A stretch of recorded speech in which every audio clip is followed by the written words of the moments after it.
start the recording. Okay.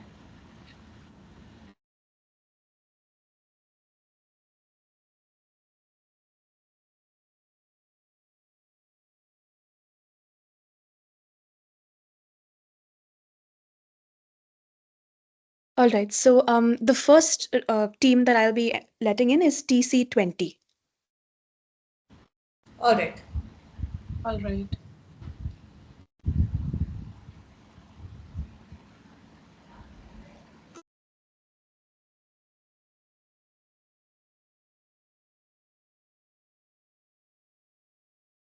Good morning to the team that has joined in. You may begin your round as you please, and I will be timekeeping and will be indicating when 5 and 10 minutes are up in the chat box.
Team TC20, are you able to hear us?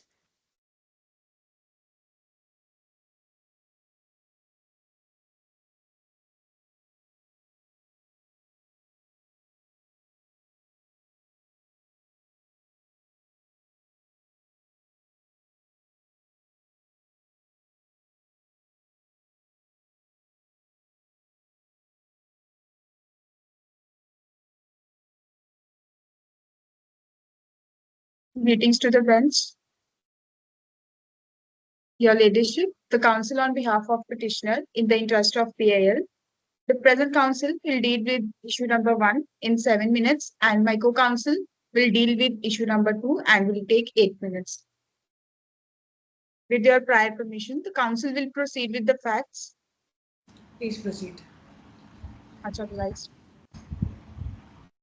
Starting with the facts that the PIL is preferred by petitioner because of depressing situation of LGBTQ community, that at various instances nationwide, people from LGBTQ plus community are facing discrimination in every aspect of life and they need attention of honorable court for their rights and can be enforced nationwide.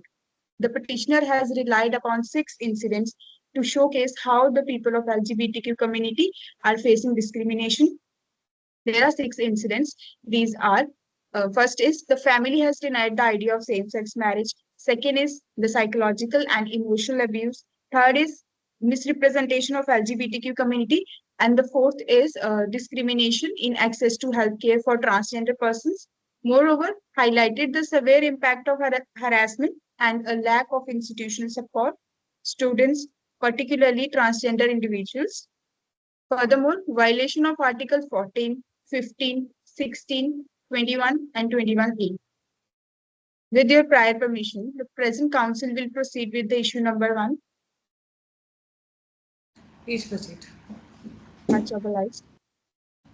The issue number 1 is, to what extent can the LGBTQ community be classified by various categories? First is poor class, second is ignored class, and third is social and economically backward class.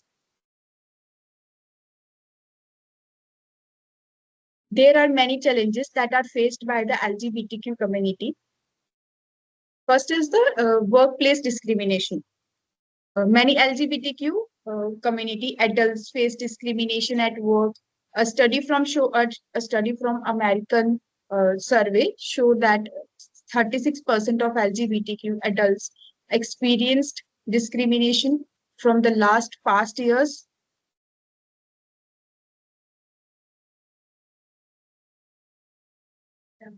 from the last past years. The discrimination can lead to higher rates of unemployment, poverty. The council would like to refer the memorial in facts, page number 12.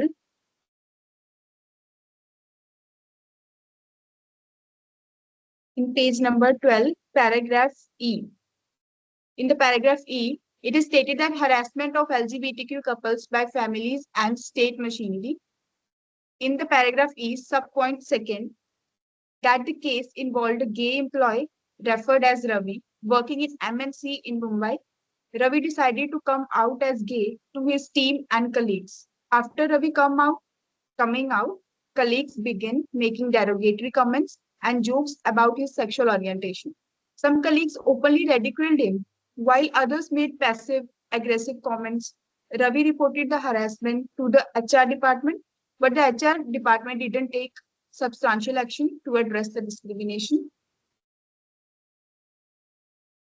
Moreover, homelessness and vulnerability. A significant number of homeless LGBTQ plus in individuals have been overthrown by their families due to their sexual orientation. Some run away from these type of situations. This rejection often means they miss out of education, job, unemployment, and didn't get the support system they needed, leading them to dangerous situations like drug abuse. In India, LGBTQ community faces serious discrimination despite the progress in laws for many years. For example, Section 377 of the Indian Penal Code criminalized same-sex relationships, considering them against the nature. In 2018, the Supreme Court decriminalized homosexuality in the case of Navtesh Singh Johar versus Union of India. Furthermore, there is a need for protection for LGBTQ community. While discrimination was a big step, LGBTQ individuals' protections against discrimination in jobs, housing, healthcare, education, employment. The Council would like to refer the memorial, page number 11. Page number 11, paragraph D. In the last line, paragraph D, in the last line, that in the New Delhi 2013, a 22-year-old was gang raped by 3 men in West Bengal. She was taken to the nearest hospital. The doctors on examining her, said that how could you even get raped? They denied her first aid, which is usually recommended a victim of sexual violence. Furthermore, the LGBTQ community was rejected by their family also. Many LGBTQ individuals are rejected by their families, leading to homelessness and mental health problems. A survey in 2018 found that LGBTQ respondents face discrimination from their families, including pressure to marry someone of the opposite sex. And there is one another point, that the marginalization. The LGBTQ community often faces significant challenges, putting in the category of socially and economically backward class because of lack of education, jobs, healthcare, makes their situation more worse. And also, they are not accepted by our society, not accepted by public. Events like gay pride, events like gay pride parades in cities like Delhi, Kolkata, West Bengal, that the younger generation in India are more accepting of LGBTQ. However, acceptance still varies significantly within families and schools. But it's hard for many LGBTQ people to live openly and freely within the society. If the bench is well satisfied with the issue number 1 that is presented here, the council yield the floor for my co-counsel. Dia, are the questions to be taken up at the end, or can we ask questions right now? Ma'am, we can do it at the end. Okay. Much obliged.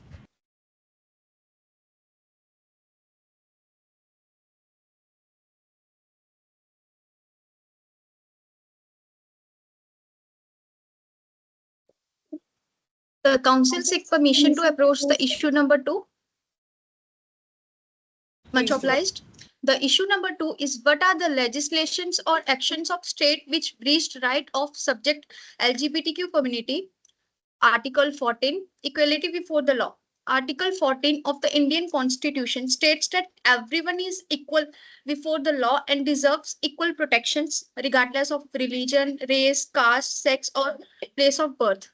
Discrimination against LGBTQ individuals, discrimination based on sexual orientations or gender identity violates the principles of equality in Article 14. Everyone should be treated equally, and this includes LGBTQ individuals. Challenges faced by the LGBTQ community. Despite progress, the LGBTQ community still faces challenges like social stigma and discrimination. They often lack legal protections in areas such as marriage, adoption, and employment. Workplace discrimination. Many LGBTQ individuals face unfair treatment at work. This can include being passed over for job opportunities or promotions simply because of their sexual orientation or gender identity. Legal challenges. The laws such as Section 4 Clause C of the Hindu Marriage Act 1955 only recognize marriage between a man and a woman. This excludes same-sex couples from important rights like adoption and beliefs related to employment and retirement. The petitioners are asking the court to declare this section unconstitutionally alongside other personal laws. Furthermore, Article 15, prohibition of discrimination. Article 15 states that the state cannot discriminate against any citizen based on religion, race, caste, sex, or place of birth. Violation of Article 15, discrimination against LGBTQ individuals goes against the spirit of Article 15 as it denies them equal treatment and protection. Supreme Court involvement on November 25, 2022, a Supreme Court bench ordered the government to respond to petitioners regarding LGBTQ rights. Similar petitions are also pending in other courts. Marriage equality. A recent Supreme Court ruling stated that there is no fundamental right to marry for LGBTQ individuals under current laws. The Council would like to draw the attention of Honorable Bench to the case of National Legal Services Authority versus Union of India. This is a landmark decision because it is a first to legal recognize non-binary gender identities and uphold the fundamental rights of transgender persons in India. The judgment also directed central and state government to take proactive action in securing transgender person rights. Article 16, equality of opportunity in employment. Article 16, ensure equality of opportunity in public employment. Lack of protection for LGBTQ individuals. The absence of explicit protection for LGBTQ individuals in employment can lead to unfair treatment and exclusion, contradicting the principles of equality. Furthermore, Article 21, right to life and personal liberty. Article 21 grantees the right to life and personal liberty.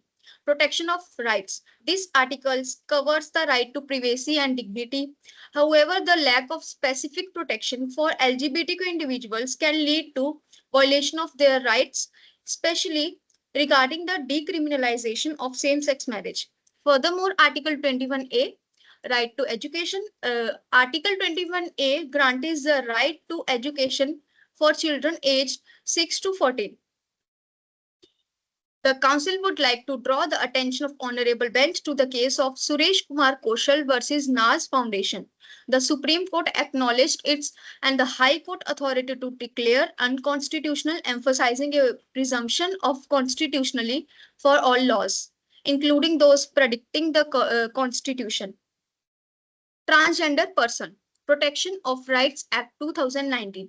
This act has faced criticism for not adequately addressing the rights of transgender individuals. This act defines a transgender persons in a limited way, focusing on only on those whose gender does not match their assigned gender at birth.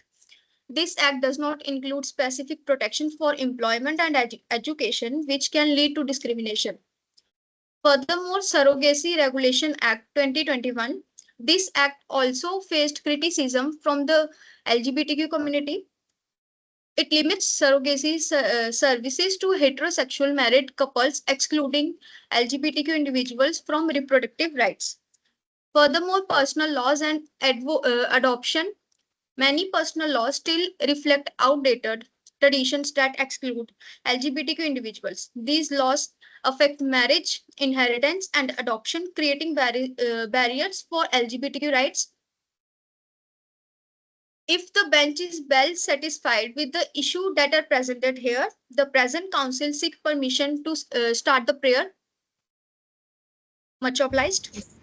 Keeping in view the above fact, it is respectfully prayed that this Honorable Supreme Court may be pleased to issue guidelines that promote the interest of LGBTQ community to address the critical issues of equality, employment opportunities, and protection against sexual abuse and discrimination.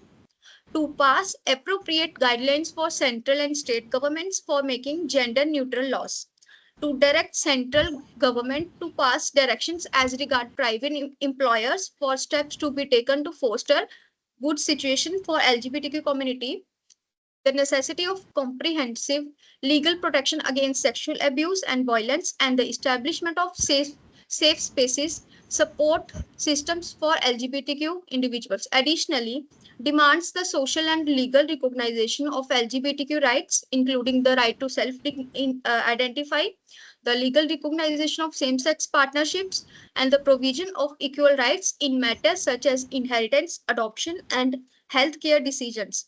Overall, this public interest litigation and over to create an inclusive society that protects and upholds the rights and dignity of all individuals, regardless of their sexual orientation or gender identity. Much obliged. Apurva ma'am, do you want to go first? Ma'am, you may go ahead. Okay. Okay. Okay, counsels, are you aware of the reasoning taken by the Supreme Court for denying the right to marry for same-sex couples? Counsels, please keep your cameras on.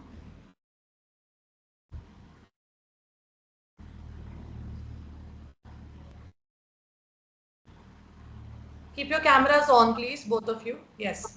Are you aware of the reasoning taken by the Supreme Court for denying the right to marry for same-sex couples in the recent case? There was a Ladyship, can you repeat? There was a judgment that you have also quoted where the right to marry for same-sex couples was contested in the Supreme Court, and the Supreme Court ultimately denied giving any relief in the same. Do you know about the reasoning as to why was it denied? Because you are seeking the same things, you're asking us to decide on the same matter again, mostly. Are you aware why did we refuse at the first place? And what is the new line of argument that you're bringing which wasn't argued in that case?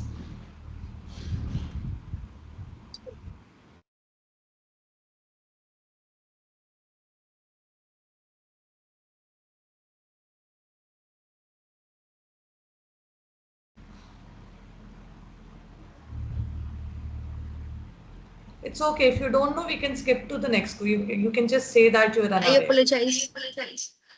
Okay. All right.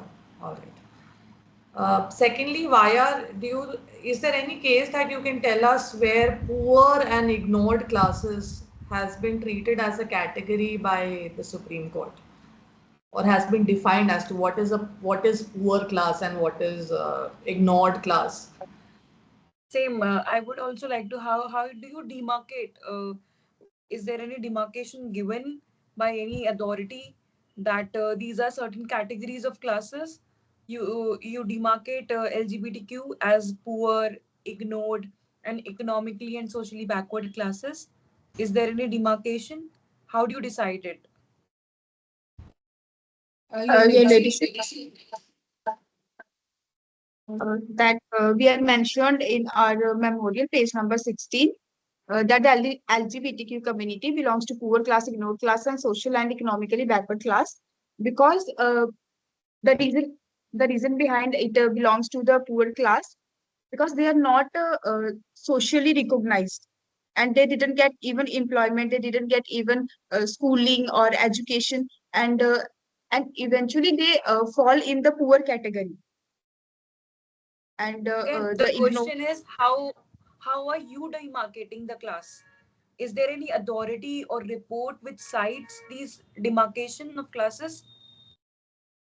uh, your ladyship, in the page number 16 of the memorial, paragraph second, it is stated that according to an October 2020 study by the Center for American Progress, 36% of LGBTQ adults had experienced discrimination in the workplace within the last year. Discrimination like leads to an increased rise of poverty and economic struggle among the most vulnerable in the LGBTQ community. So again, does this report gives you that demarcation? Is this report classifying into these categories? Your ladyship, in this by this report of American Progress, it is stated that 36% of LGBTQ adults had Ansel, just listen to the question first. I think you're not understanding the question. Ma'am is asking, first of all, whether first of all, whether the report is applicable here in India, whether this says anything about the condition in India. You're arguing in the Supreme Court of India, not in the Supreme Court of US. Number one. Number two, the next question is whether categories like, because socially and economically backward class is a category that has been used, defined by the Supreme Court, right? In a lot of cases. But categories like poor class and ignored class, first of all, is it defined anywhere by any authority? And then how do you claim that the LGBTQ plus community fits in that category? This is what the question is.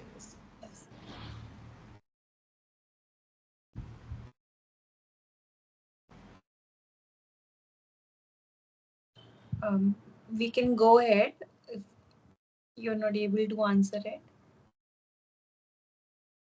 Shall we proceed with the next question? your ladyship, poor class, ignored class, and social and economically backward class are the three categories on the basis of that PIL file. So we filed that PIL. Which PIL? Which Uh, PIL are PIL you referring here? You are coming before the court filing a PIL, right? Which PIL are you referring to?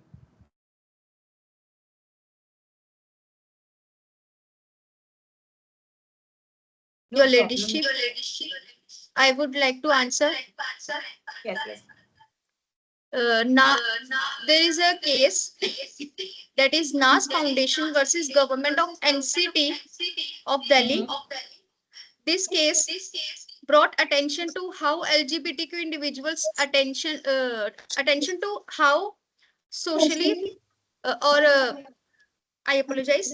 This case brought attention to how LGBTQ individuals from poor or socially disadvantaged backgrounds, including those in sex work or without access to legal protections, were disproportionately affected by criminalization. This decision highlighted the intersection of sexuality and socioeconomic class, as poorer individuals had less access to legal support or means to escape persecution. Okay, I think we can move to the next question. So, Ma'am, yes. yes, my question is do you want the court to issue any guidelines with respect to mental health care of LGBTQ community? And how would you like to address with any legislative provisions we have already? We have some existing legislative provisions. Are you aware of it? Any statute which addresses mental health care?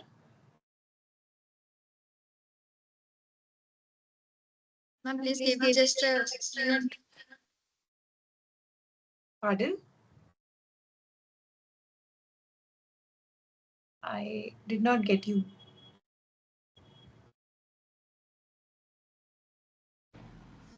Counsel, can you please repeat yourself? Do you want to skip the question?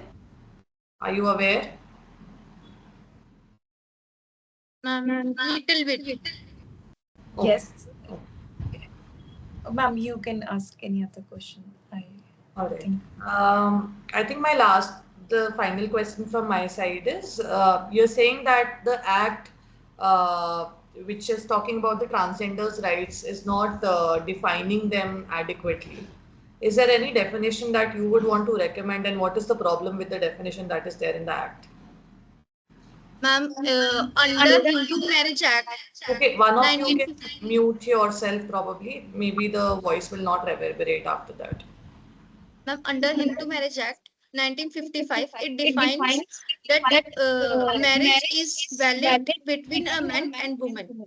Only heterosexual couples uh, can marry, not homosexual couples can marry. I'm not talking about the Hindu Marriage Act Council. I'm talking about the Transgenders Rights Act, protection of the rights of transgenders. You're saying that the act is criticized mostly because the definition is not adequate.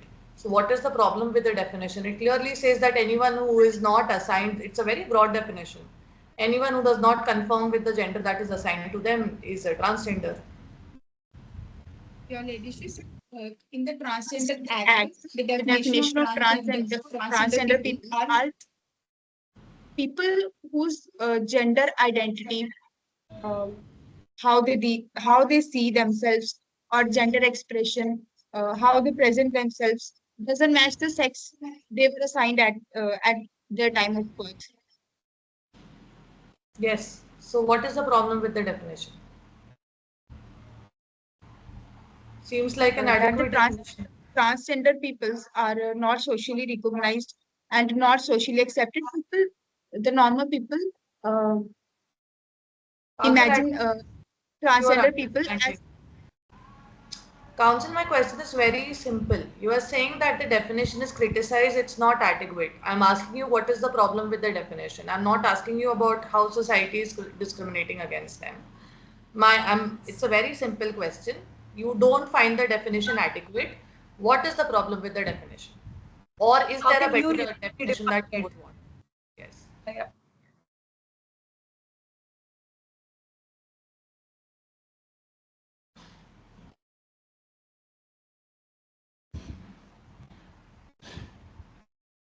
ma'am, your ladyship, one of the major significant issue with this transgender act is that the act defines a transgender person as someone whose gender does not match as the gender assigned with.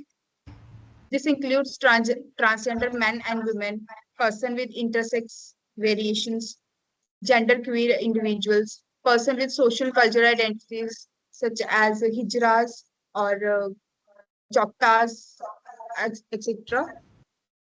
In our memorial, it is stated in page number 21 that one significant issue, the perception that Act fails to adequately address the rights and requirements of transgender individuals, because we stated in facts that there are some incidents that these are very few incidents that the LGBTQ community faced in day-to-day life. The Transgender Act that provides protection and safeguarding the transgender, but in our society, firstly, they are not socially recognized, and secondly, people are not accepted them, and also the Transgender Act somewhere it fails to provide them adequate rights that will prove by an incident that we are stated in our facts.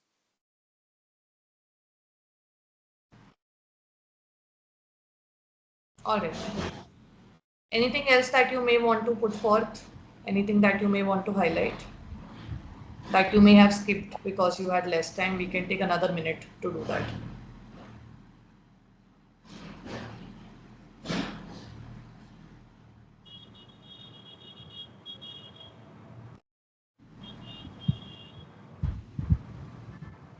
Your ladyship, want to highlight that point that is mentioned in our memorial, page number 17, in the issues that in India, LGBTQ individuals frequently faced rejection by their families, which can lead to homelessness, mental health struggle, and loss of social support. A 2018 survey by the Humsafar Trust found that 50% of LGBTQ respondents had experienced discrimination from their families, including verbal and physical abuse, and were often pressured into heterosexual marriages. And we are appearing for that LGBTQ to that the Supreme Court should recognize them and provide them their rights and to issue guidelines. Okay. Like it, Thank you. present the views Thank in you. front of much obliged. Much Thank you. All the obliged. best. Thank you, Team Code 20. That was a very enriching round. Wishing you guys all the very best. If it is possible, we will ask you to leave the meeting so we can start with the next round. Thank you. Much obliged.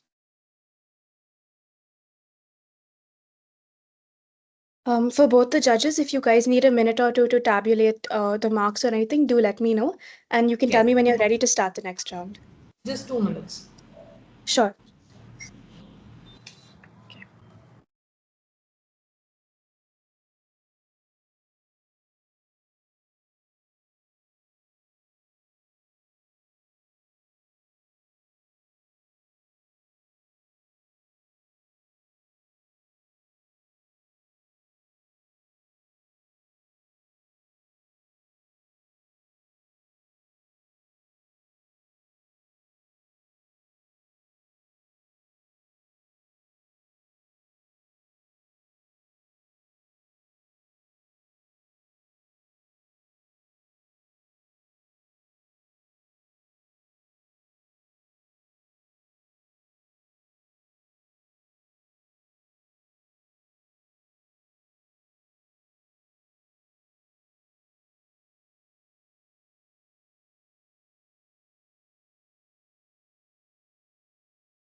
We have added the marks in the drive sheet that was provided to us. That's adequate, right?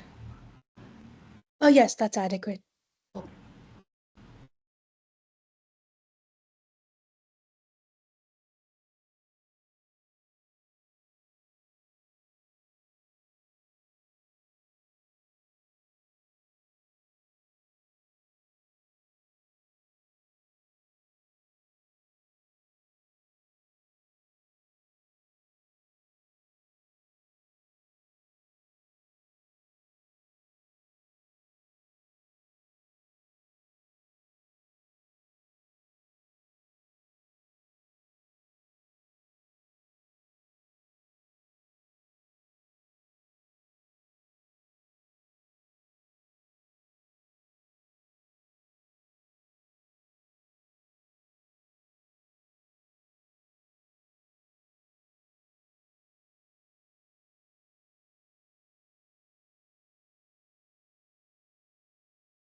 I'm done from my side, dear. All right, ma'am. Once both the judges are ready, we will start with the next round. You may go ahead. I'm also done.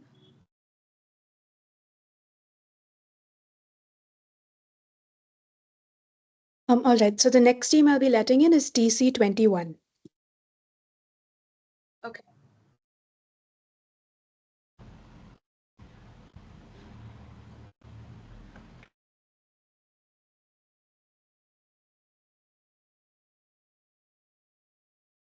Good morning to both the teammates here, TC21. I'll be your court master for today and will be indicating when both 5 and 10 minutes are up in the chat box. You may begin.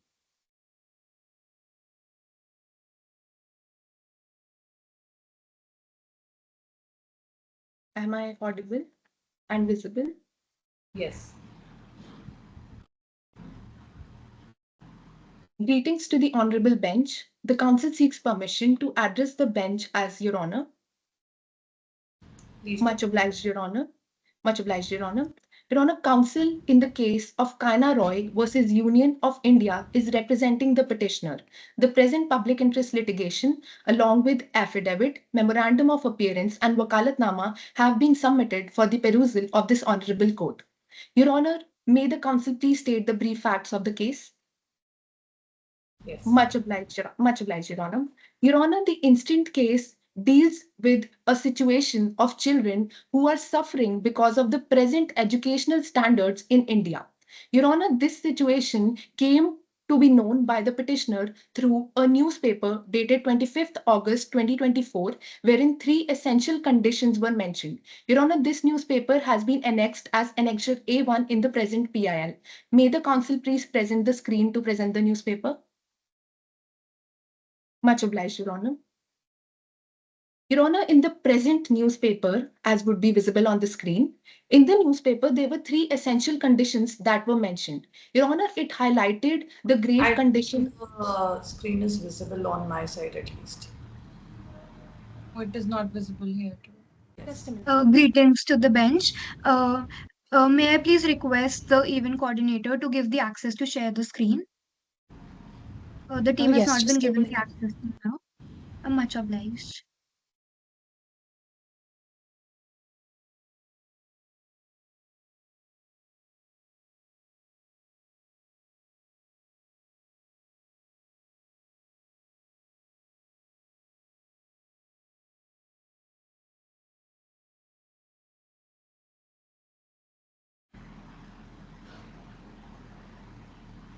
If that's not possible, we have a copy of the annexures. You can let us know which page we can just peruse through that. The newspaper is Annexure P1, Annexure P1. Your Honor, in the newspaper, various details were mentioned. The first detail stated, it is visible on the screen. The first detail stated that there is a budgetary constraint on part of the state and the educational standards in India are depleting since the past 1 decade. It also highlighted the conditions of two children from the year 2001 and 2015 respectively. Your Honor, the names of those children are Govind and Choti. Govind was forced to drop out from his school and he could not attain primary education owing to his parents' belief that begging is more profitable than attaining education. And Choti's incident highlighted that she wanted to attain pre-primary education through a play school or an Anganwadi. However, she hailed from a backward area and a village wherein an Anganwadi or play school was not present. This highlighted various problems in the present legal scenario, which talks about the Article 21A of the Constitution after the 86th Constitutional Amendment Act of 2002. Furthermore, there were various gaps in the Right to Education Act 2009, and it included the children from the age group of 0 to 6 years. Furthermore, Your Honor, the National Education Policy after Choti's incident in the year 2015 was introduced in the year 2020. The national education policy highlighted on two main principles, that there should be improvement in the infrastructural standards and also provisions of play schools and anganwadis. However, Your Honor, the present infrastructural situation states that in the monsoon seasons, various government schools have leaking walls, and also they have a provision wherein students do not even have proper chairs and tables to study, and they are made to sit on floors. Furthermore, Your Honor, there are two schemes that are mentioned in the instant case. One is the Sarv Shiksha Abhiyan, and second scheme is the Education Loan Scheme, which is recently released in the present budget. Your Honor, the state has not been able to provide efficient mechanism for implementation of these schemes, and that is why the present PIL has been filed. Your Honor, there are three issues before the Honorable Court today. The first issue is whether Article 21A is being violated in the instant case owing to a lack of proper budgetary allocation towards these schemes. The second issue is that to what extent do socio-economic conditions hamper the attainment of education, and whether the non-implementation of policies lead to increased crimes in various areas. And lastly, whether rehabilitation of children who are found begging on the streets is can be considered as a constitutional obligation of the state. Your Honor, Council number 1 will be dealing with issue 1 and 2, and Council number 2 will be dealing with issue number 3. If Your Honor is satisfied, may the Council proceed. Please proceed. Much obliged, Your Honor. Your Honor, the Council number 1 would be proving the first issue with a two-pronged argument. Your Honor, firstly, the Council would be establishing the interpretation of Article 21A by establishing various precedents and also by highlighting international obligations. And secondly, the Council would be interlinking the term funding and access to education and stating that both are interdependent. Your Honor, it can be seen from the bare wording of Article 21A that the state shall provide elementary education from the age group of 6 to 14 years. Your Honor, herein the term shall can be considered as mandatory in nature. Herein, Your Honor, the Council would like to rely on the judgment of J.P. Unnikrishnan versus State of Andhra Pradesh. It has been mentioned on page number 17 of the written submissions. If Your Honor may please refer to the same. Your Honor, in the judgment, it was stated that education is a non-negotiable right. In the instant case, this non-negotiable right is being violated. Furthermore, Your Honor, the Council would like to talk about the institutional problems, the teacher ratio as compared to the children ratio, and various other problems that are existing in the instant case. Firstly, Your Honor, talking about the area of monsoons, wherein the students are made to sit on floors and the schools have leaking walls. The present data has suggested that students are not able to learn and study in a safe and conducive environment, which is also considered a part of right to education under Article 21A.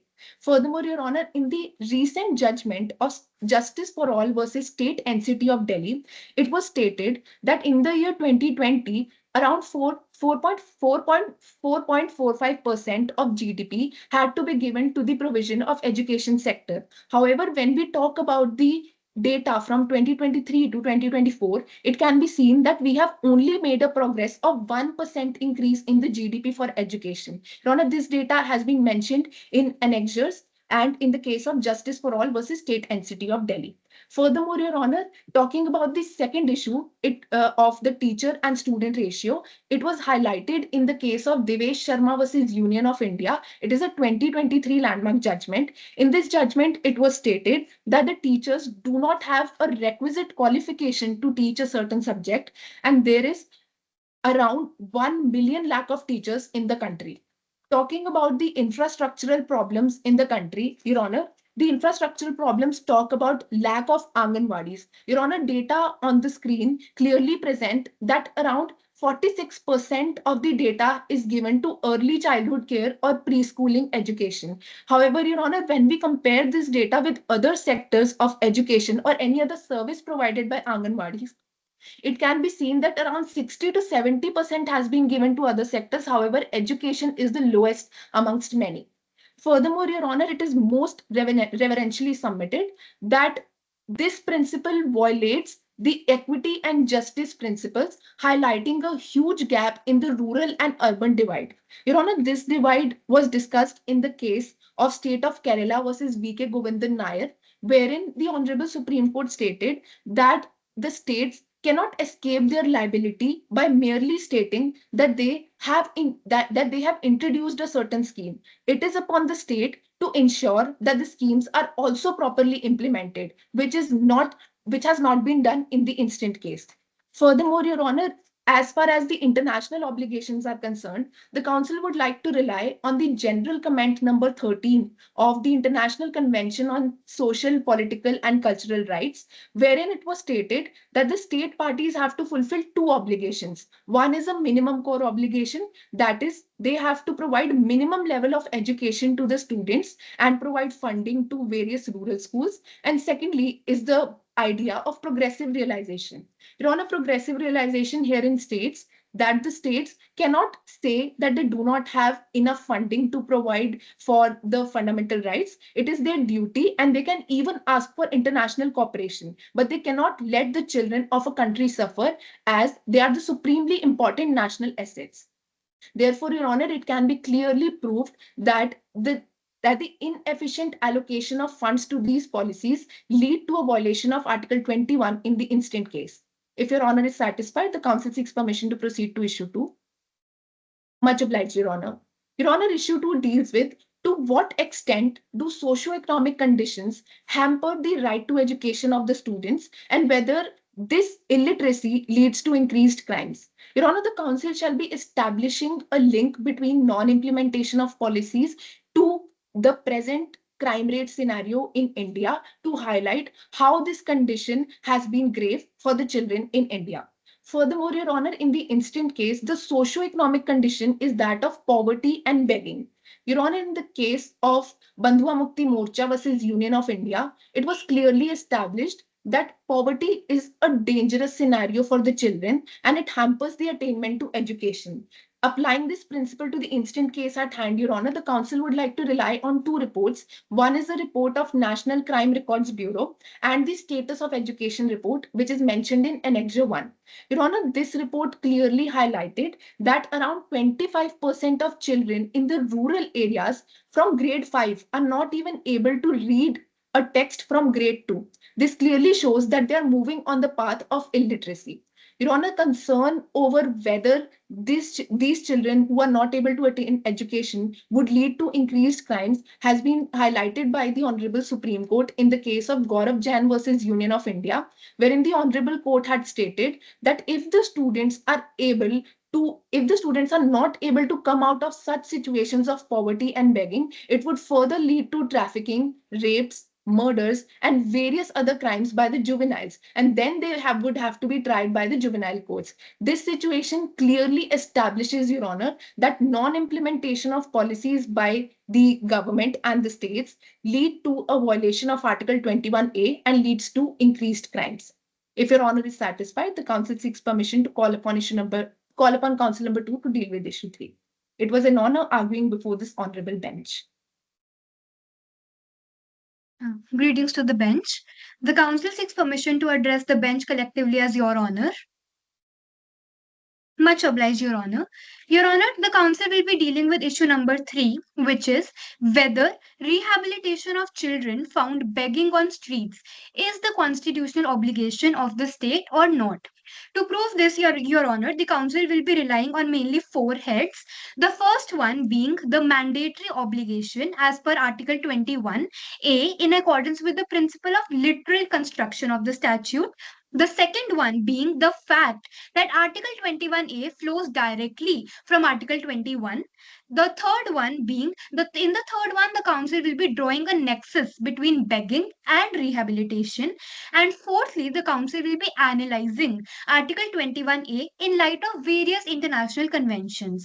It is most humbly submitted before the Honorable Bench that rehabilitation can be linked to the problem of begging in India, which has been clarified by the court in the case of Neeraj Chaudhary versus State of Madhya Pradesh. Coming to the first part of the argument about the mandatory obligation, as has already been proved by the Council number 1, the wording mentioned in Article 21A is the word shall, which according to Section 5, Clause 4, Subclause A of the General Clauses Act implies that the word shall should be read as imperative, which definitely suggests that there should be a mandate or a necessary obligation, Your Lordship.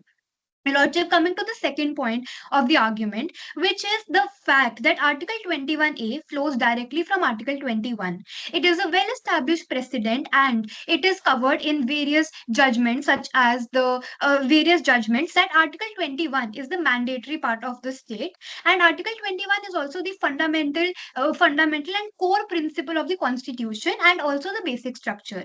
So it is pertinent to note that Article 21A was introduced by the 86th Amendment Act, and it was introduced as a part of Article 21. So since Article 21 is mandatory on the state, it is pertinent that Article 21A flows directly from it and is therefore also a part and is therefore mandatory on the state. This has been reiterated in the case of Mohini Jain, which is on page number 17 of the said written submissions made by the councils, which directly states that right to education flows from the right to life. Further, Your Lordships, in the case of Ashok Kumar Thakur versus Union of India, which is a 2008 case, it has been stated that Article 21A has been described as the most fundamental right and stands above all other rights, as one's ability to enforce one's fundamental right flows directly from one's education. If a person is not educated enough, they cannot have the legal consciousness, they cannot know, they cannot have the requisite awareness to enforce their rights, Your Lordship. Your Lordship, coming to the third point, which is a nexus between rehabilitation and begging, it is pertinent to know what rehabilitation means. Your Lordship, rehabilitation in simple terms means investigating or clothing with some right or restoring to a former capacity. Furthermore, Your Lordship, it has to be noted that education is an essential corollary of rehabilitation. To prove this, the Council has already proved the importance and the mandate and obligation posed by Article 21A.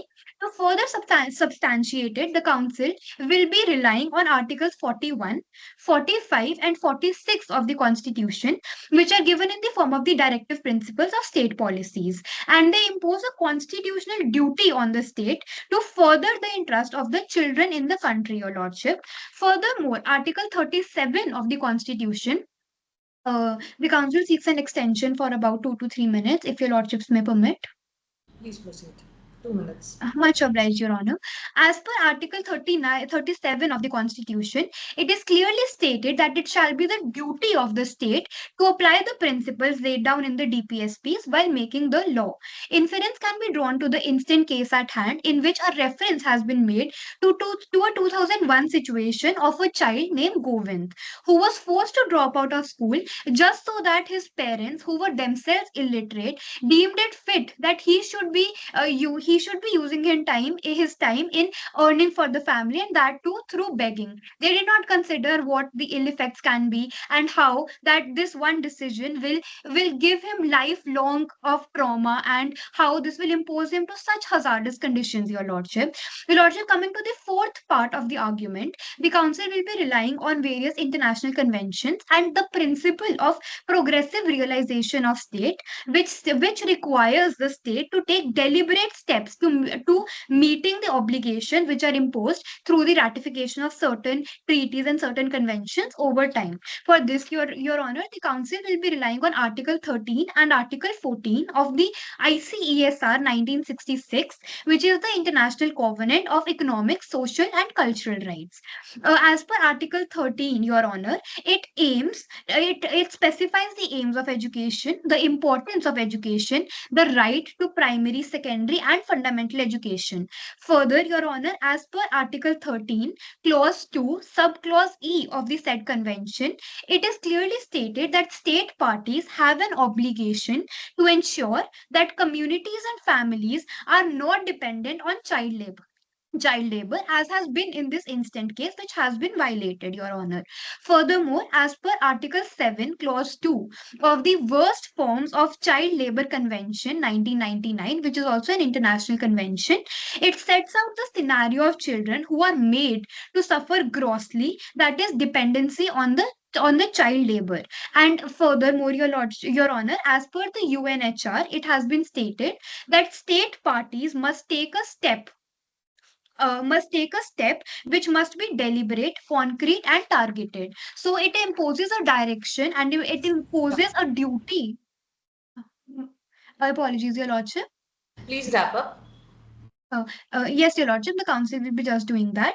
So the duty of the state is to ensure that that not just the policy is formulated, but there is implementation as well.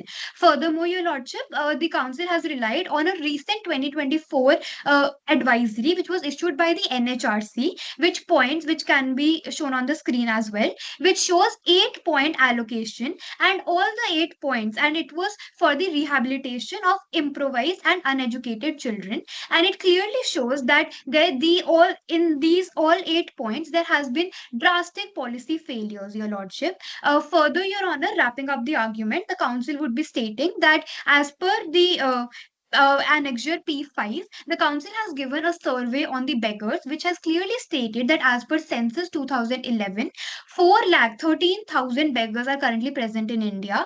And considering that it has been a decade since the census has been conducted, the number is on a rise. To wrap up the argument, Your Honor, the council will be lastly relying on Annexure P3, which is page 550 of the given annexures, which is a chart which shows the dropout rates in India. It can also be shown on the screen as well, and it can be clearly inferred that the dropout rates in India are on an all-time high, with the highest being in states such as Bihar, which is a 20.5 dropout rate, Your Honor. Your Honor, the council concludes the arguments by stating and expressing the dismal condition, Your Honor, and by posing a question to the state that what will the future of these students be? What will the future hold for these students who are forced to drop out of school, who are forced to beg? So will they always live a life of despair with unforgettable childhood trauma? To the prayers, please. Oh, yes, Your Lordship. The council seeks permission to start with the prayer. Much obliged, Your Honor. Wherefore, in light of facts stated, issues raised, arguments advanced, and authorities cited, the Council most humbly prays before the Honorable Court to issue a writ of mandamus and to direct the central and state governments, firstly, to ensure proper implementation of the said policies at the grassroots level. Secondly, to reallocate funds to rural education and maintain a minimum percentage which is dedicated solely to implement educational reforms. Thirdly, to focus on development of Anganwadis at the village level. Fourthly, to expedite the teacher selection process. Fifthly, to ensure regular inspection in government schools. And lastly, to spread awareness with regard to rights to education to the child's family and educational programs, and or pass any order that the court may deem fit in the interest of justice, equity, good conscience, and of which it is most respectfully prayed and submitted before the Honorable Court. It was an honor pleading before the bench, Your Honor. Much obliged. Apurva, ma'am. Ma'am, you may go ahead. Okay, thank you. Council, do you think it is more of a policy issue or this is more of a societal issue?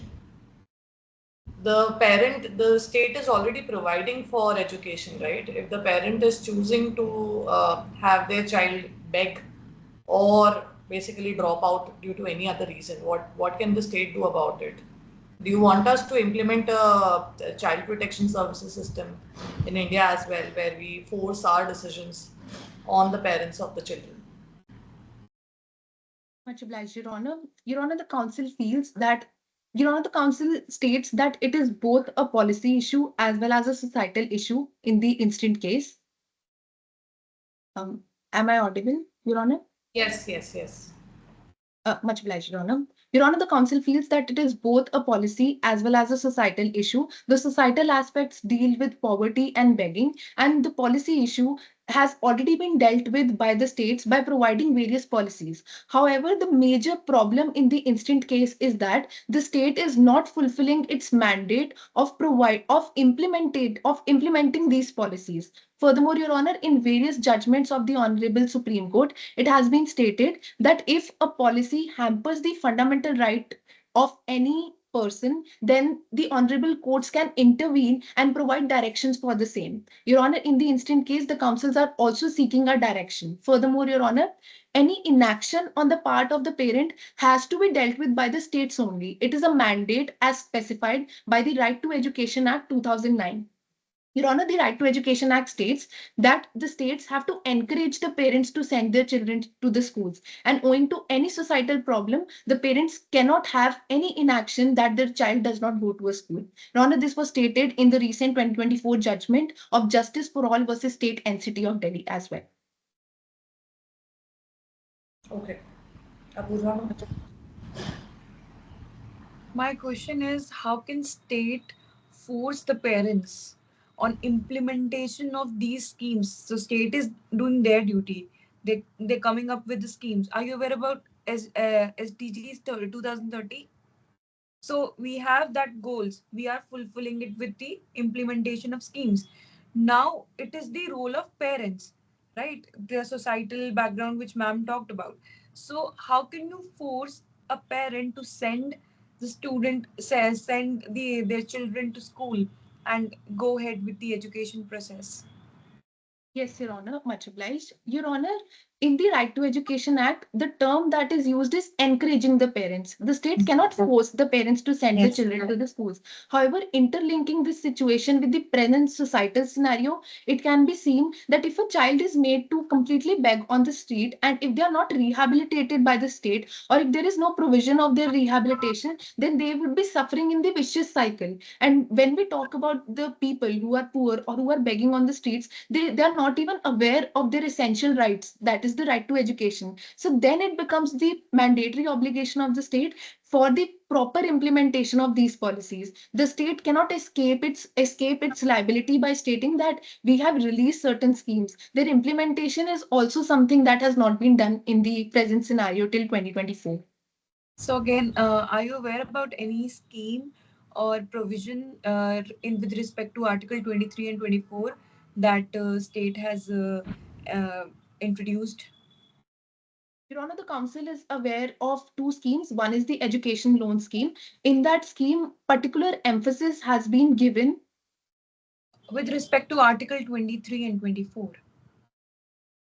Your Honor, the council is not particularly aware of any such scheme, but in the council recalls that in the education loan scheme, there is a certain scenario wherein it has been stated that around 10 lakh rupees shall be kept aside as a certain amount of loan that would be given to the students who are engaged in societal problems. And if we relate that to Article 23 and 24, that is escaping the problem of child labor and trafficking, it can be clearly stated that the amount that has been sanctioned as a loan for such problems has not been implemented by the state. And that is the exact scenario why the present PIL has been filed by the petitioner.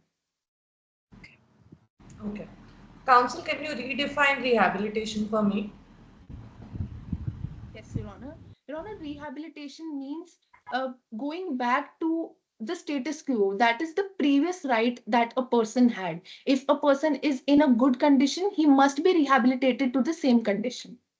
Right. So the children that you're speaking about right now, were they in a better condition than they are today when you're using the term rehabilitation? Do you want to have them reinstated to the same condition as they were?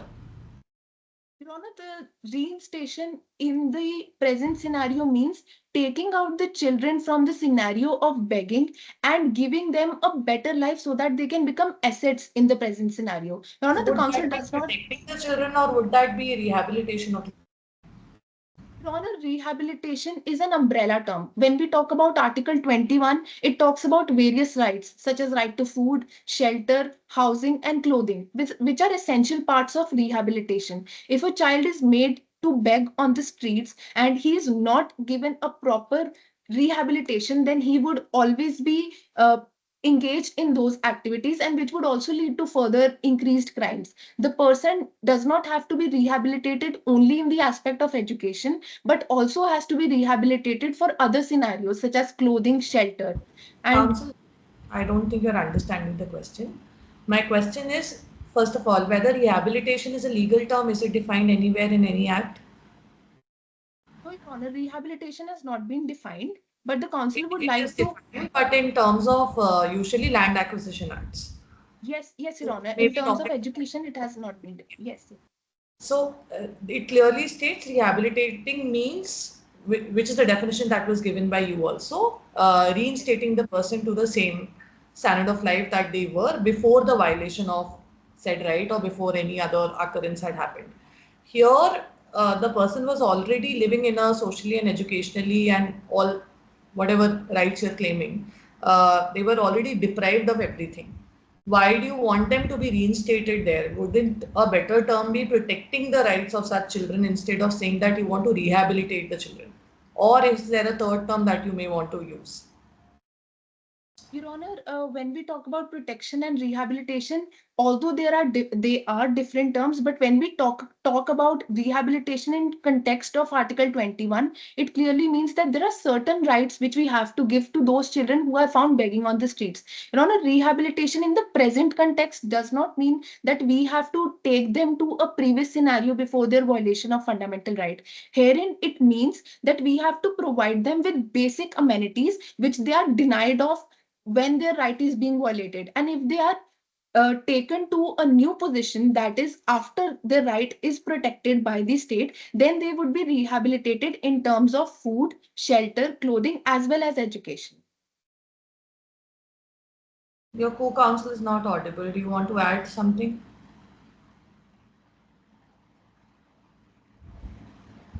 She's not audible. Can you let her know? You have to unmute yourself.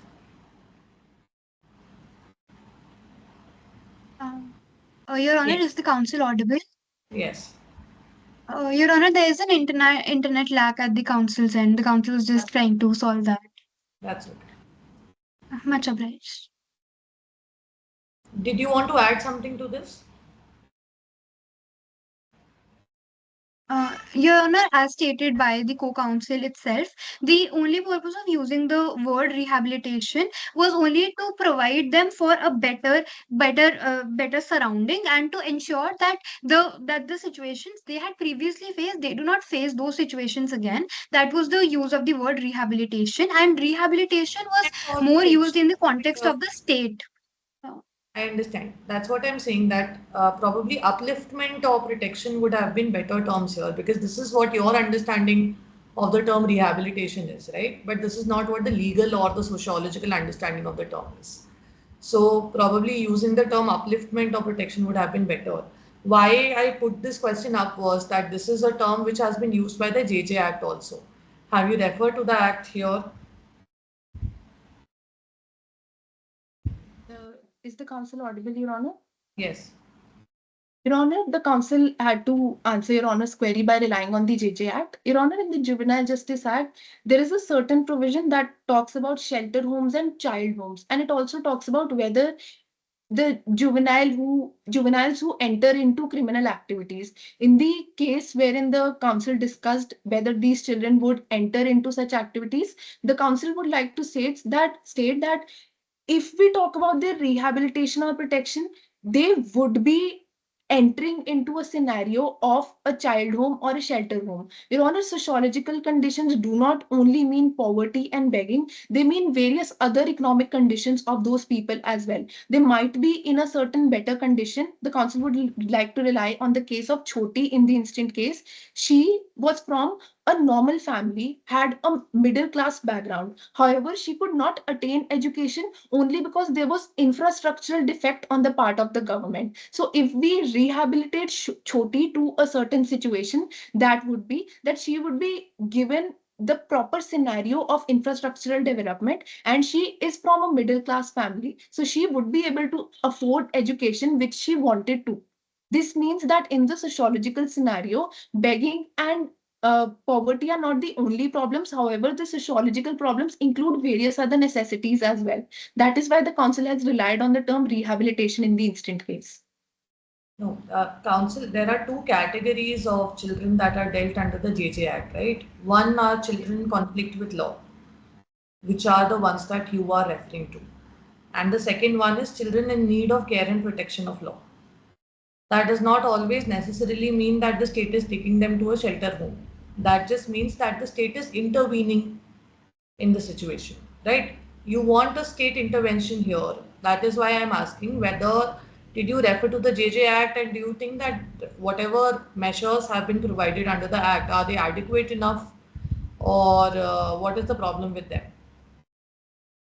Your Honor, as far as the Juvenile Justice Act is concerned, the Council is aware of the two categories of children, and the Council has discussed about the entire sociological scenario in the instant case. First deals with the person who is able to afford education, but their right is being violated owing to the defect on the part of the state. And the second scenario deals with the students who are already in a poor condition and are not able to afford education. Furthermore, Your Honor, linking this to the Juvenile Justice Act, there are various provisions of providing shelter, vocational training, and education. However, Your Honor, as far as the Council recalls the data, it can be seen that the present scenario of the Juvenile Justice Act is also not efficient to curb the problems of the children who are indulging in crimes in the present scenario. Also, Your Honor, the data from National Crime Records Bureau states that around 20 to 25% of juveniles and adolescents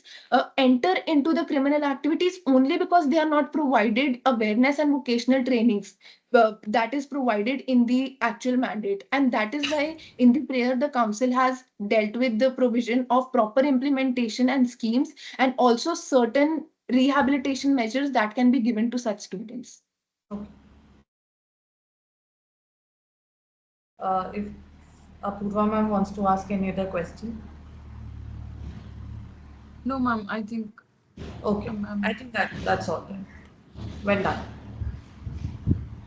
Thank you, All the Team Code best. 21, for that round. All the very best. We would request you to leave the meeting so we can start the next round. Thank you so much.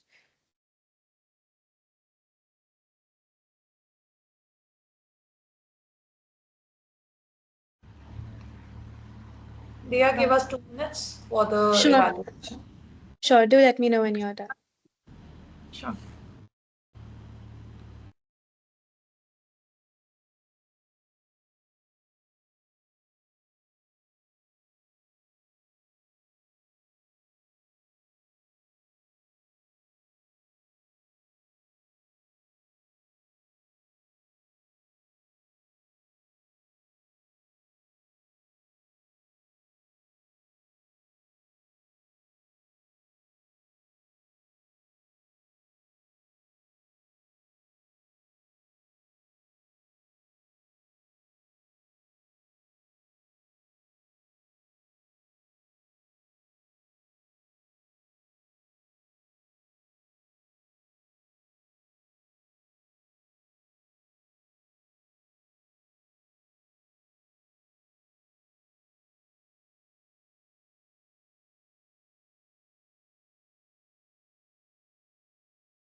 They have completed the evaluation.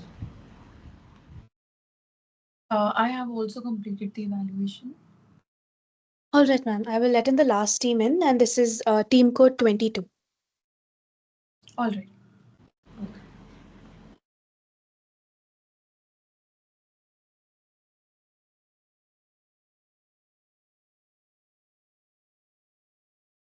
Good afternoon to team code 22. I will be your court master for today and will be indicating when 5 and 10 minutes are over in the chat box, as well as when your time is up. You may begin when you're ready.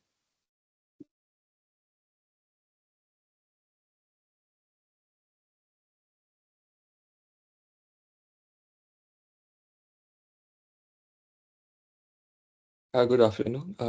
Just a minute.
Hello, am I audible?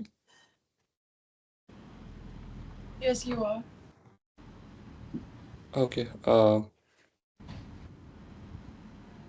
Good afternoon to the honorable bench. If it may please the court, the council seeks permission to address the bench as your ladyship collectively.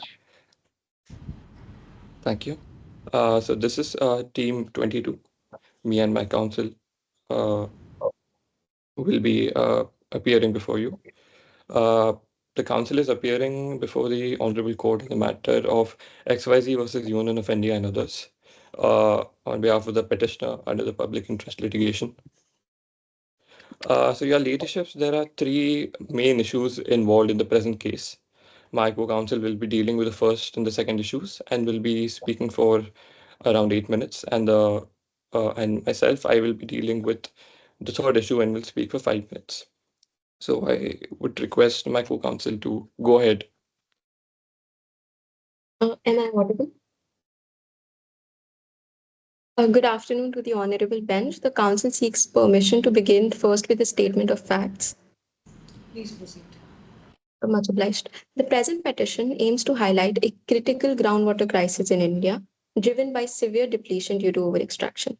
As the world's largest groundwater user, India consumes approximately 230 cubic kilometers annually, which surpasses the annual recharge rate, affecting both rural and urban populations. As per a 2021 CAG report, between 2004 and 2017, the extraction levels rose from 58% to 63%, further exacerbating the issue. Contamination is also one of the major concerns, with various regions facing specific problems such as arsenic contamination in West Bengal, fluoride in Gujarat and Rajasthan, and salinity in Saurashtra. Assessments made by the Central Groundwater Board reveal that many areas are overexploited, with some being categorized as critical and semi-critical, having high levels of nitrates and fluoride and other toxins detected across different districts, posing serious public health risks. Climate change, characterized by irregular rainfall, further threatens groundwater availability and quality. The adverse impact of groundwater overextraction disproportionately affects marginalized communities, especially those in rural areas which are heavily reliant on these resources for their agriculture and domestic needs. The Council now seeks permission to begin with the pleadings. Much obliged. Your Lordship, the first issue is that whether the writ petition filed before the Honorable Court is maintainable. It is argued that Article 32 confers wide powers on the Supreme Court to issue writs, directions, and orders for the enforcement of fundamental rights. The petition is maintainable on two grounds. First, that the petitioners have the locus standi to file the public interest litigation. It was held in Fertilizer Corporation Kamnagar Union versus Union of India that the right to move to the Supreme Court for the enforcement of your fundamental rights is one of the highly cherished rights. However, this right is limited under the traditional rule of locus standi, which has now been considerably relaxed through various judgments of the Supreme Court, allowing and permitting public interest litigation. In SP Gupta versus Union of India, the Supreme Court, while explaining the concept of public interest litigation, observed that any member of the public or social group acting bona fide may invoke the jurisdiction of the courts to seek redress for the violation of fundamental rights. The second ground is that the right to life under Article 21 stands violated. It is argued that violation of a fundamental right is sine qua non of the existence of right under Article 32, as was held in Federation of Bar Association of Karnataka versus Union of India. The over extraction, the contamination, and gross mismanagement of groundwater resources violate right to water as guaranteed under Article 21. The right to life under Article 21 extends beyond mere survival, including the right to life with dignity. And the right to a dignified life includes not only basic survival, but also access to basic necessities such as air, water, shelter, etc. In Subhash Kumar versus State of Bihar, the Supreme Court has addressed the issue of whether the right to pollution free water and air falls within the scope of the right to life under Article 21. The court held that the right to enjoy pollution free water and air for the enjoyment of life is enshrined in Article 21. In essence, we respectfully submit that we are bona fide public spirited members of the society, well positioned to bring this matter before the Supreme Court. Further, the PIL is filed based on the finding that the contamination and over extraction of groundwater resources have violated the right to water under Article 21. Hence, the petition is maintainable before the Supreme Court. If your ladyships are satisfied with the pleadings submitted in the first issue, the council seeks permission to begin with the pleadings for the second issue. Please proceed. Go ahead. Much obliged. The second issue is whether over extraction and contamination of groundwater resources violate Article 21. It is argued that over extraction and contamination of groundwater resources violate right to water guaranteed under Article 21 of the Constitution. This violation occurs on three key grounds. First, the violation is due to the health risks posed from the contaminated water. Groundwater contamination can stem from both natural sources as well as human activities. Drinking water containing bacteria and viruses can result in illnesses such as cholera, hepatitis, etc. The serious health effects of benzene and lead include cancer, nerve, kidney, and liver problems, as well as pregnancy risks. These health risks arising from contaminated groundwater violate the right to health, a right though not expressly recognized as a fundamental right under the Constitution, but it has been read into the fundamental right to life and personal liberty under Article 21. In Vincent versus Union of India, the Supreme Court held that it is the duty of the government to create and maintain conditions that are conducive to good health. The Honorable Court has observed in Virender Gaur versus State of Haryana that environmental, ecological, air, and water pollution should be regarded as amounting to a violation of the right to health guaranteed under Article 21.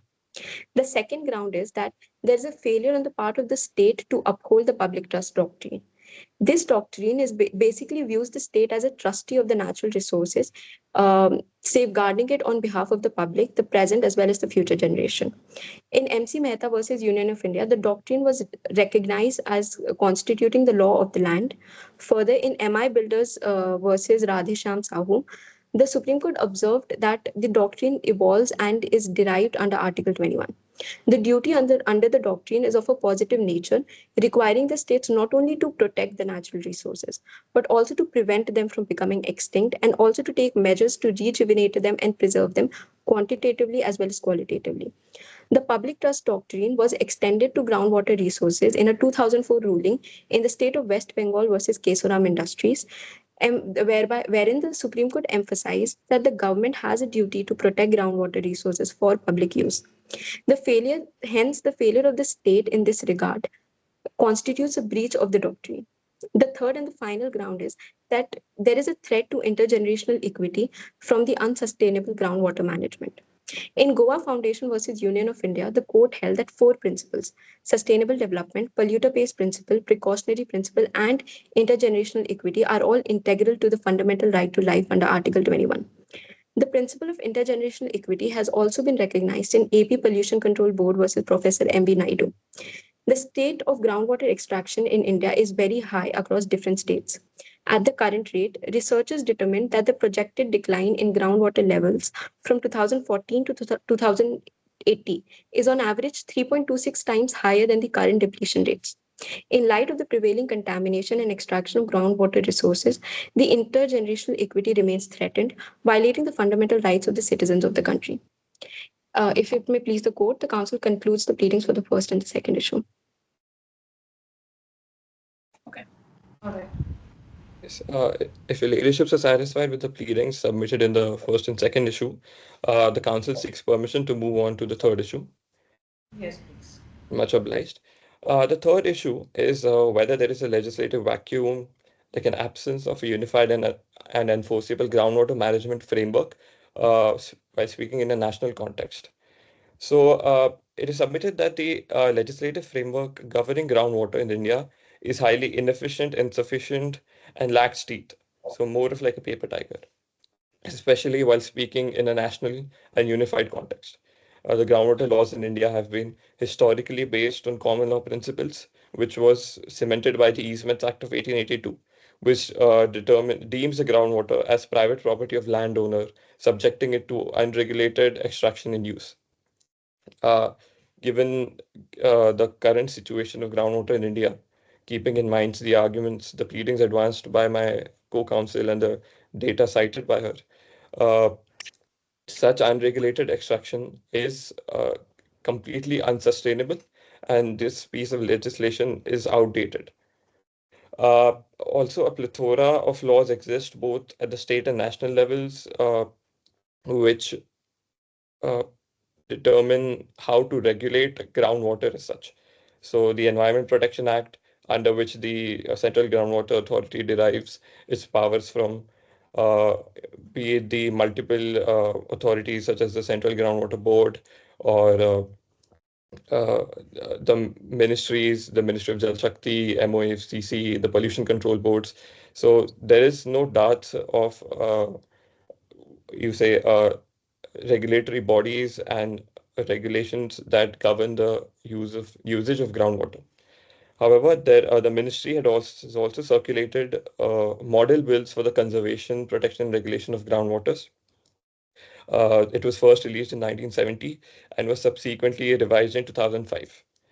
Uh, as per a Rajya Sabha reply by the Ministry of Jal Shakti to a question, they said that the 2005 bill was the latest to be circulated amongst the state, and based on the 2005 and prior bills, states have enacted legislations in their own jurisdictions based on these model bills. So the model bills are templates for the state legislation and not exactly enforceable central acts. They're just a model that the states are required or were likely expected to follow. Not even required, because the states have not yet been mandated to follow those acts. And to date, only 21 states and union territories have enacted legislations based on these existing model bills. So these model bills, which were last updated in 2005, have no enforcement authority, are antiquated and ineffective. They fail to involve local communities sufficiently, and the punitive measures are also toothless, which uh, renders their application very difficult. Every state has their own diverse laws, or some states have none at all, uh, which is partly due to the union's lack of guidance, which has created a disjointed legal and environmental framework, and also the symptomatic lack of legislation by the states. Uh, One report, the Parliamentary Standing Committee's report of 2023, has said that the Union Ministry of Jal Shakti should constitute a central body taking representation from the multiple bodies which regulate groundwater, such as the CGWA, CGWB, the state pollution control boards, ministry departments, etc. And it has also observed that the model bills were difficult to implement because of the lack of guidelines, and the committee recommended that the ministry department takes urgent action in this regard. The There was a bill that the uh, Ministry of Jal Shakti had released in 2017. However, it was put up for public opinion. They had put up the bill and invited public opinion on the same. However, subsequently, that model bill was redacted from public platforms. It is no longer accessible. And the last update of it was that it was under consideration by the Niti Aayog. Since then, this was, I believe, in 2019. And since then, 5 years have passed and there has been no update regarding the same. The uh, older bills were basically top-down models, which encountered significant shortcomings, which necessitated the creation of new regulations. The 2017 bill was a genuine effort, a good step towards groundwater regulation as it moved to aquifer-based management, involved local communities, and more punitive measures. However, that the same was never approved and circulated. So the 2005 bill still remains the last one to be enforced. And the need for a new framework also arises from the fact that we do not just need an, a bill that regulates the usage of groundwater. However, we need one that offers solution to the contemporary problems and also the problems that are going to be that we are going to face as a country in the future, because this is not merely a state problem. The groundwater problem is evolved into a national problem, and therefore, a national legislation is required to deal with it. Uh, because the current conditions are worsening, and as long as the state sits on these older bills, they do not release updated model bills, or they do not release any new regulation at all. The current condition is just going to worsen and exacerbate the situation. Therefore, we request that the states follow the model bills. The states are required to follow a nationally enacted model bill and change some of their provisions to suit the needs of the states. But the central government should, uh, in a national and unified way, release a bill that regulates groundwater. With this, I conclude the third issue. If your leadership is satisfied, I want to move to the prayer. Yes. In the lights of the issues raised and the arguments advanced and the authorities cited, we humbly request that this honorable court may be pleased to issue any writ or otherwise any appropriate direction to direct the central government to expeditiously frame and implement national legislation which either is in accordance with the 2017 bill or release the updated 2017 bill, which ensures a unified legal framework for the regulation and usage of groundwater management. And we also request the Honorable Court to issue certain guidelines or directives to the state government so that they formulate their own legislations based on the central legislation and do not uh, let there be a legislative vacuum as such. And they should address all inconsistencies and gaps in groundwater regulation. Thank you.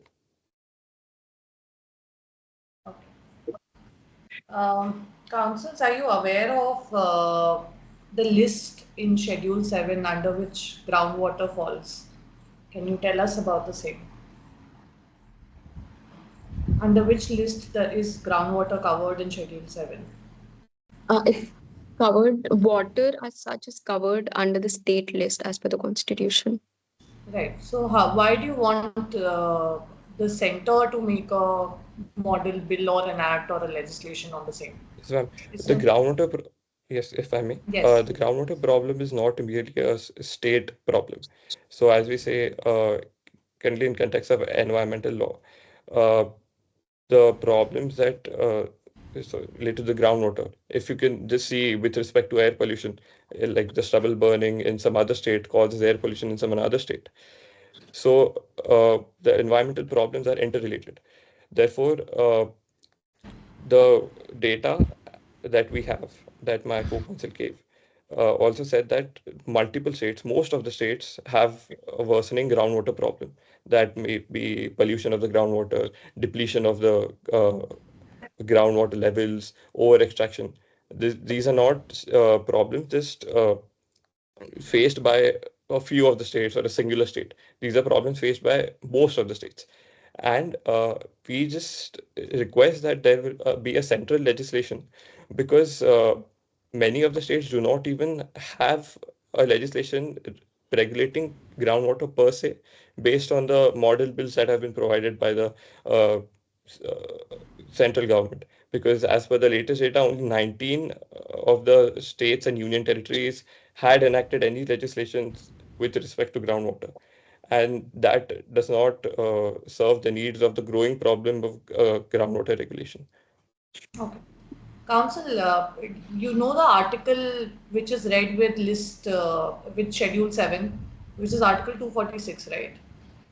Article 246 clearly states that the matters which are listed under the central list, under the union list, the central government can make laws on the same. The matters which are listed under the state list, only the states can exclusively make laws on the same. So when you say that the central or the parliament should make laws on the same, is there any empowering provision in the constitution that the parliament can make use of and then make a central law on the same? Because Article 246 does not allow it.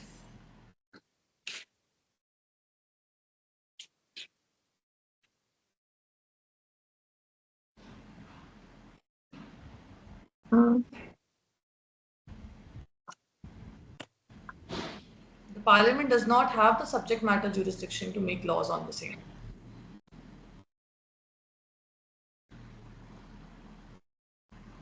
You're on mute. My apologies, ma'am. So the water which is given under the state list is also given a proviso that in cases of interstate disputes and some other condition, the central government can legislate on it. I cannot That's recall for the exact. interstate rivers. That's not for groundwater. Yes, ma'am. But in this case, if there is no unified legislation per se, that would only serve to worsen the situation. So in Also, is the with groundwater situation the same in all the states? Is it even similar or comparable? there are some variations, but over extraction and depletion is uniform in all the states. No, but it's not uniform. There is over extraction. That's the only thing that is uniform, right? But the manner in which the over extraction is done or the percentage of over extraction that is done, that's not even comparable in the Yes, ma'am, states. that would definitely be different in all the states. However, that's why in our pleadings we have said that once a strong template is released by the central government, the states can incorporate them into their own state legislature acts and amend the provisions as per their own needs. So the technical changes that have to be made can be made by the states. But in the present case, the model bills on which the current state legislations are based on itself are outdated, and almost half of the states have not even enacted any legislation in the same area. Council, I'll simplify my question for you. Is there any international agreement, any international convention that India is a party to, because of which the center is now bound to make a law if there are no laws made by the state. Because I see this as the only way out. As per India is India's signatory of the Sustainable Development SDGs. So as per I think Rule 6 of SDG, India is the government is bound to take steps to regulate sustainable development and sustainable usage of all natural sources. What is Rule 6 of SDG? Is it Again, principle? is it a convention? Again, Is is it it? a convention? Is it a convention? It's not a convention system. These are goals that all governments have to achieve. So I think you're not answering to the question here. Counsel, this is a very journalistic appeal that you're making. This does not sound like an appeal made by a lawyer or an advocate. The first thing that you have to prove is whether we have the jurisdiction or the parliament has the jurisdiction to make laws. You are not able to prove that point. So no guidelines can be given in absence of jurisdiction, even if there's a lot of things which are wrong. Even if there's a lot of lacuna, a lot of things are not underway. But if there's no jurisdiction, we cannot give the mandate to the parliament to make central guidelines on the same. So you want Again, to I So the prayer? yes, ma'am. I think Central the jurisdiction is not being covered under Article 32. I mean, how can you go for a unified thing when, again, what ma'am said, if there is no uniformity, you cannot come to Supreme Court of India for it. You cannot come under Article 32 for it. the uniform environmental principles can be incorporated in new model bill, which we want the central to release. So the 2017 model bill, which they released publicly for opinion and then withdrew it, and which is now under consideration. So something that like that can at least be released, because model bills have been released in the past since 1970, 2005, then a 2011 bill by the Planning Commission. So even if for the want of jurisdiction, an act is not been able to pass with the parliament, a model bill at least can be released, and the states can be directed by the court to implement legislation in their own states based on this model bill. Okay. Apurva, ma'am? Yes. So, councils, you pleaded intergenerational equity principle, right?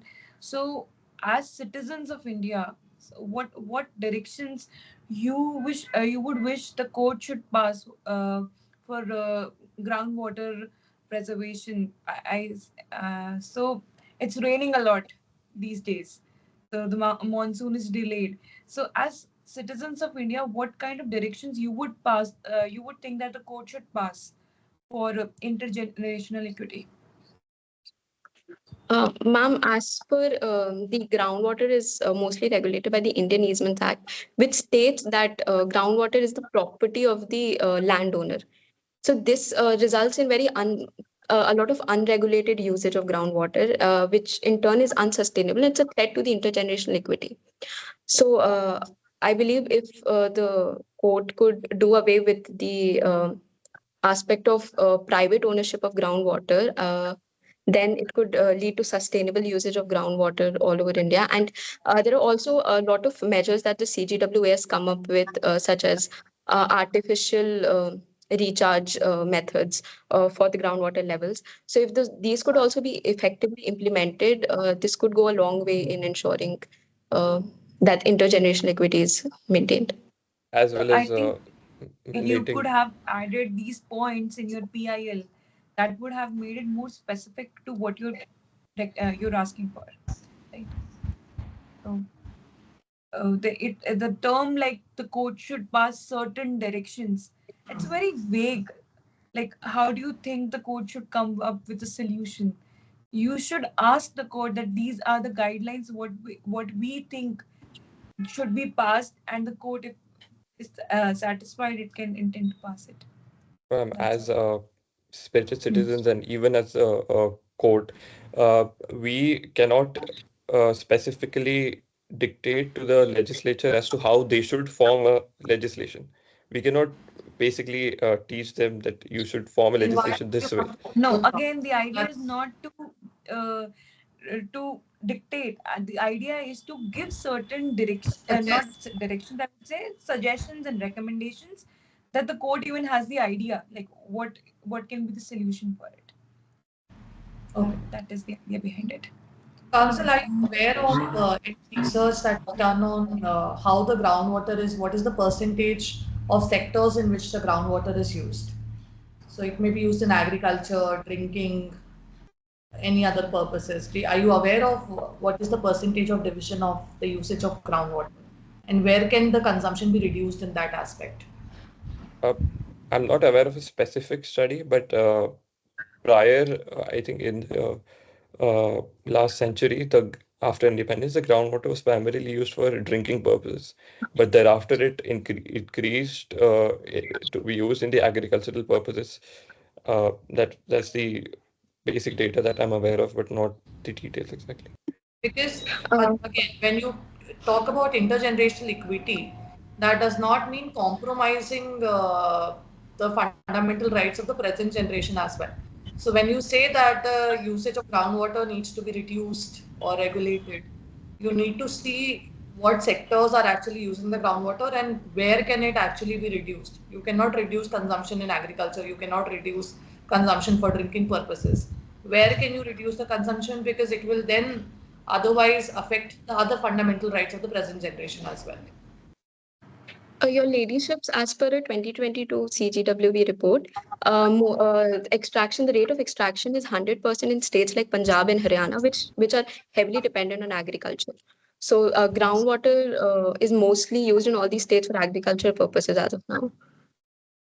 So again, follow-up question to that only. Can you reduce the consumption of water there otherwise, because that will affect the right to food for everyone in the Yes, present generation? agriculture. Sam, even if we can't mandate the people to stop using groundwater per se or reduce the usage of groundwater, we can at least come up with methods such as NAQUIM, that is the artificial groundwater recharge or mandatory rainwater harvesting. That So can be that's done where at a massive maths scale. suggestions come into play. That's what I'm saying. That when you are asking the court to give directions, even when you're praying for the same, you can ask us to give directions specifically on, at least you don't have to give very detailed guidelines from your part, but you can suggest sub-subjects at least where the attention of the court is required and where certain guidelines can be promulgated according to the same. So probably when we're talking about, if you see that agriculture is one area where the groundwater is used most in the most quantity, and you think that maybe the consumption can be reduced by referring to other modes of agriculture as well. So then you need some guidelines and some amendments in the laws that are related to the same as well, or policies that are related to the same. So you have to see the interconnection, and that is why it was very important to see where the groundwater is actually being used, whether the states already have guidelines on rainwater harvesting.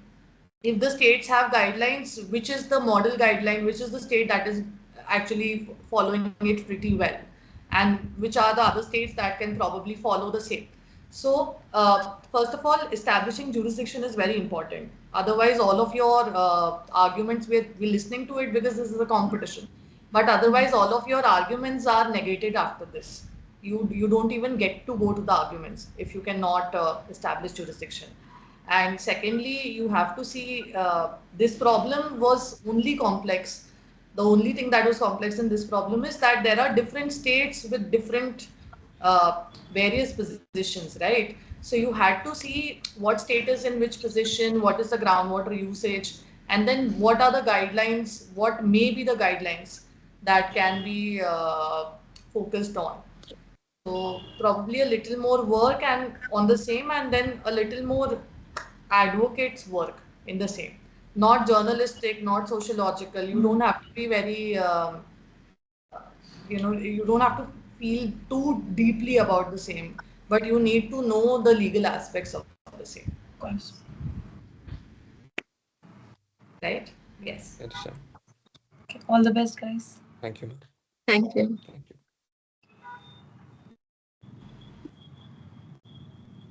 Okay. I think this is it, Dia. Yes, Sam, the rounds are officially over. If you need 2 more minutes or you have any questions, do let me know. No questions. I think we can just fill in the sheets. You can check them on your end once, and then we can leave the meeting if you've got the All results. right, ma'am. Just Yeah. give me a. Okay. Thank you, Srishti ma'am. It was an honor to Thank you actually so speak much, with Apurva, you. ma'am. It's great. It was great meeting you here. I've also sent you a request on LinkedIn already. So I hope I, we stay connected there. I'll connect. I'll connect with you. Stay in touch, ma'am. Thank you. Thank you. May I leave, Dia? Yes, ma'am. Thank you so much for spending our Sunday Also, afternoon with us. also, one more question. Would you provide any certificate of adjudication or something to post it on LinkedIn? At the moment, I'll have to ask my seniors and let you know. I'll tell them to get back to you directly. Okay. All right. All Thank right. you. Thank you, Dia. Thank you Wonderful so to much. meet Thank you. you. Very Thank you so nice. much. Bye bye. Thank you. Have a good day. Yes. You too. You Bye too. bye.